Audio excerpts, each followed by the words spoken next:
Bom dia, meus cientistas favoritos! Começando mais um Pod Bio nessa nova temporada, tendo como tema central o corpo humano.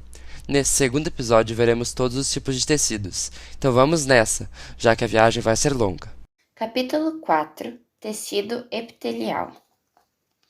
O tecido epitelial localiza-se sobre o tecido conjuntivo, que apresenta projeções semelhantes às papilas. O epitélio reveste o corpo e as cavidades internas e origina o tecido glandular, cuja função é a produção e secreção de substâncias. O tecido epitelial possui células justapostas e firmemente unidas entre si, apresentando pouca quantidade de matriz extracelular. Entre o tecido e o conjuntivo há uma lâmina basal, camada rica em colágeno e glicoproteínas, e tem por função manter as células aderidas ao tecido conjuntivo subjacente. Epitélios de revestimento. Os epitélios de revestimento recobrem as superfícies externas e internas do organismo. A epiderme é a camada externa da pele. Suas células são perdidas e renovadas periodicamente. Tecidos que ficam mais expostos apresentam uma taxa de renovação maior. O epitélio pode ser classificado como pavimentoso, cúbico ou prismático. O epitélio pavimentoso é composto de células achatadas que permitem a troca de substâncias. O epitélio cúbico é formado por células cúbicas, sendo encontrado nos túbulos renais. O epitélio prismático é composto de células altas e prismáticas e que pode estar presente no estômago e nos intestinos, revestindo suas cavidades. O epitélio pode ser classificado também como simples, estratificado ou pseudoestratificado. O epitélio simples tem uma de suas características possibilitar uma maior capacidade de absorção do tecido.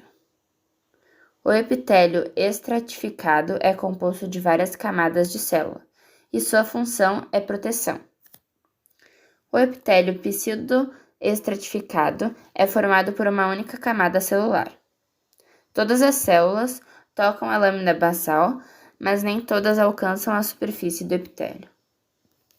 Epitélios glandulares. O epitélio glandular é composto de um agrupamento de células secretoras que se multiplicam e podem invadir o tecido conjuntivo adjacente durante a embriogênese. Essas células formam as glândulas, estruturas responsáveis pelas produções de secreção de substâncias nos meios internos e externos. Glândulas endócrinas. Produzem hormônios que depois são liberados no interior dos vasos sanguíneos. O conjunto das glândulas endócrinas formam o sistema endócrino e é responsável pelo controle fisiológico do organismo. Glândulas exócrinas. Produzem substâncias que são liberadas para fora do corpo ou no interior de um órgão cavitário. Glândulas anfícrinas. Possuem duas porções, uma exócrina que libera a secreção em uma cavidade corporal e uma endócrina que libera a secreção no interior dos vasos sanguíneos. A pele humana é composta de duas camadas, a mais externa é a epiderme e a mais interna é a derme. A epiderme é formada pelo epitélio estratificado pavimentoso, chegando até 4 milímetros de espessuras em algumas partes do corpo humano. A queratina é uma proteína de função estrutural insolúvel em água que garante a impermeabilidade e resistência da pele. Nas camadas mais internas da epiderme estão os melanócitos, células responsáveis pela produção de melanina, um pigmento de coloração escura cuja função é a proteção da pele contra a radiação ultravioleta. Depois da epiderme, identifica-se a derme, uma camada composta de tecidos conjuntivos rico em colágeno e fibras elásticas, responsáveis pela elasticidade e tonicidade da pele. É na derme que se encontram os vasos sanguíneos que irrigam as células da pele. Depois da derme, é localizado a hipoderme, que é composta principalmente de tecido adiposo, fibras de elastina e colágeno. As principais funções desempenhadas pela pele humana são proteção, regulação da temperatura corporal e percepção sensorial. A epiderme, como já dito, é a camada que atua como barreira de proteção contra a invasão de patógenos e perda de água. Os anexos epidérmicos são estruturas que desempenham funções específicas no organismo. Alguns exemplos são: unhas. Nas mãos, as unhas auxiliam na apreensão e manipulação de objetos, enquanto nos pés dão mais equilíbrio para as caminhadas. Pelos. Na base do pelo encontra-se o folículo piloso, estrutura responsável pela produção das células que sintetizam queratina, permitindo o crescimento do pelo. Glândulas sebáceas.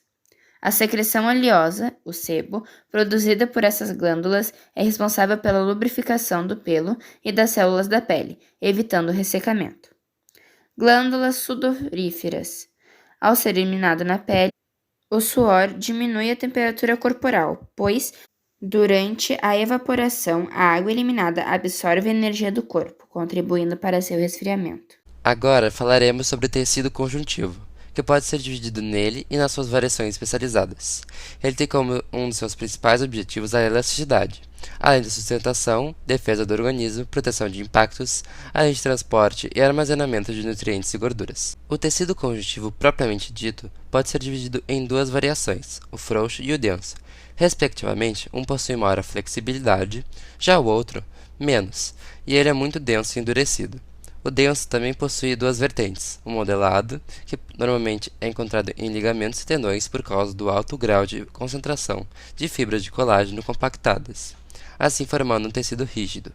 Já o outro é o não modelado, que é encontrado na pele, embaixo do tecido epitelial, mais especificadamente na derme, e também é encontrado em órgãos como os rins, baço e fígado, já que possuem essas mesmas fibras de colágeno mais espaçadas, os deixando um pouco mais flexíveis. Já em relação às suas vertentes, podemos ver que são divididos em 5 subníveis: o adiposo, cartilaginoso, ósseo, hematopoético e sanguíneo, avisando que veremos todos eles um por um. Começando pelo adiposo.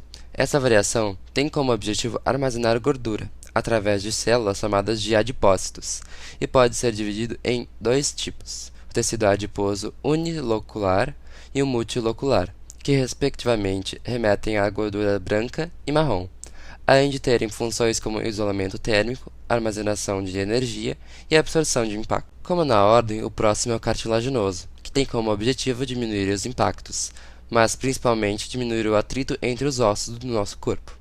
Já o tecido ósseo tem como objetivo a sustentação do corpo, e uma observação: os tecidos ósseo e cartilaginoso interagem diariamente, pois todos os nossos movimentos são possíveis com a ajuda deles. E por último, os tecidos hematopoético e sanguíneo. O hematopoético é o tecido responsável pela produção das células sanguíneas e da linfa. Já puxando o tecido sanguíneo, ou sangue, principal transportador de nutrientes, uma das principais frentes de combate a invasores e peça-chave na homeostase e metabolismo. Além disso, o nosso sangue é composto pelo plasma sanguíneo, as famosas hemácias ou glóbulos vermelhos, os leucócitos ou glóbulos brancos, formadores de anticorpos, e as plaquetas.